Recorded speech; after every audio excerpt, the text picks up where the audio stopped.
In a quiet suburban neighborhood in Oregon, where every house looked the same and every lawn was neatly trimmed, there was one street the locals always avoided at night: Maplewood Drive. It wasn't because of any visible danger.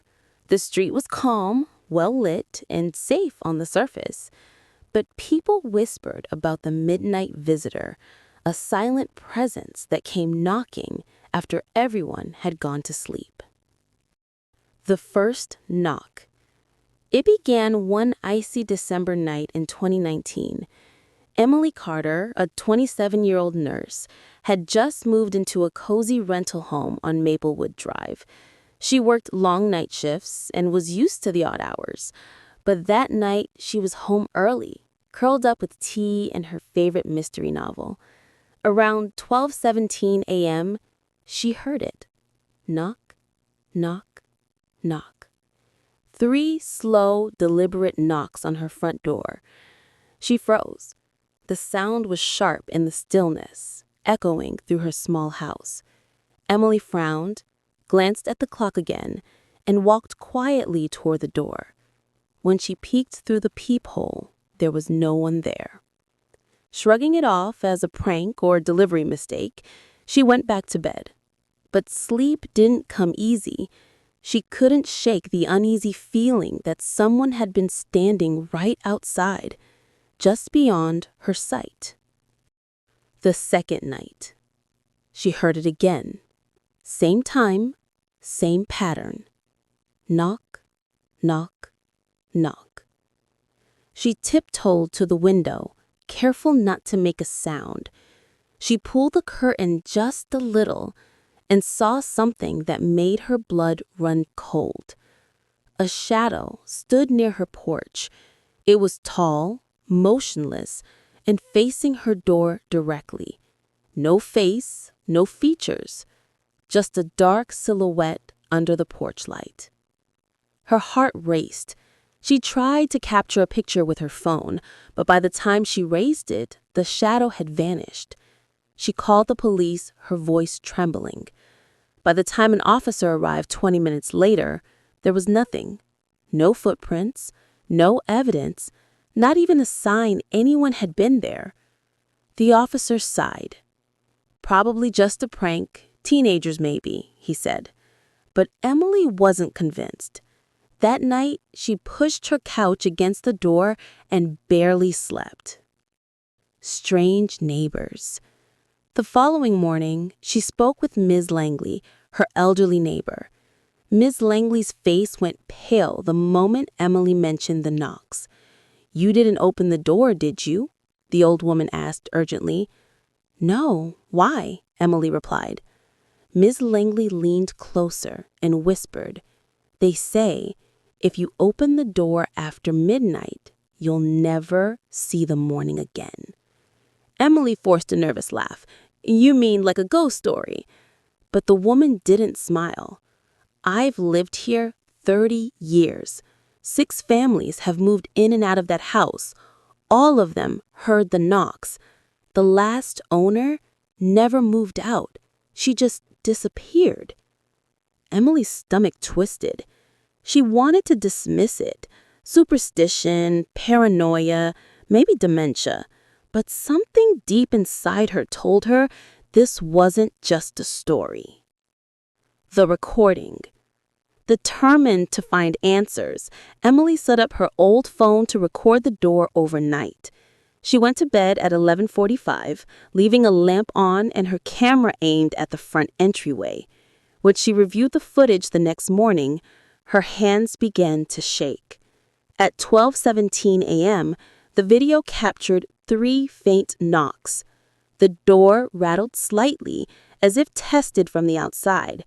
But what came next chilled her to the bone. The door handle turned slowly, once, twice, then stopped. And for a brief moment, a distorted whisper was caught on the recording. "Let me in, please. It's so cold out here." Emily slammed her laptop shut. She called her friend Mark to come stay with her. He was skeptical at first, but agreed to spend the next night over. The visitor returns. That night, Emily and Mark stayed awake in the living room, lights dimmed, both staring at the door. The clock ticked to 12:17. And then, knock, knock, knock. Mark stood up, trying to sound brave. "Probably a joke," he muttered, and reached for the handle. "Don't!" Emily hissed. But curiosity won. Mark unlocked the door and opened it. The cold air rushed in, carrying a smell of iron and damp earth. No one was there. Mark stepped outside, scanning the yard. "See? Nothing." His voice cut off mid-sentence. Emily heard a sound, like a whispering chorus coming from everywhere, at once. She rushed to the door, calling his name, but he was gone, vanished into the darkness.